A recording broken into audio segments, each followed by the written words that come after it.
शुक्लांबरधरं विष्णुं शशिवर्णं चतुर्भुजं प्रसन्नवदनं ध्याये सर्वविघ्नोपशान्तयेत् अगजाननपद्मार्कं गजाननमहर्निशम् अनेकदन्तं भक्तानाम् एकदन्तमुपास्मयेत् अरुणां करुणातरङ्गिताक्षुन्दुतपाशाङ्कुशपुष्पबाणचापाम् अनिमादिभिरावृतां मयूकैरहमित्येव विभावयेत् भवानीं ध्यायेत् पद्मासनस्तां विकसितवदनां पद्मपत्रायताक्षिं हेमाभां पीतवस्त्रां करकलसद्दे पद्मावराङ्गीं सर्वालङ्कारयुक्तां सकलमवैधां भक्तनम्रां भवानीं श्रीविद्यां शान्तमूर्तिं सकलनुसुनातां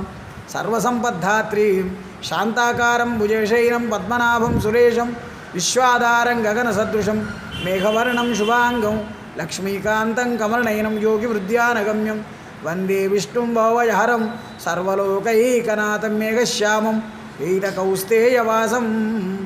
శంకరుడికి ఒక రాగి చెంబు నిండా నీళ్ళు తీసుకొని దానిలో పసుపు కుంకుమ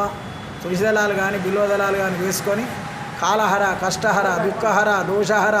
సర్వదారిద్రహర అని శంకరునికి జలాభిషేకం చేస్తే ఏ గ్రహచారం జాలేకున్నా మరియు ఆదిత్యాది నవగ్రహ అనుగ్రహం మరియు వాళ్ళ యొక్క కోరికలు నెరవేరుతాయని శ్రీ మహావిష్ణవే నమః శ్రీ గురుభ్యో నమః.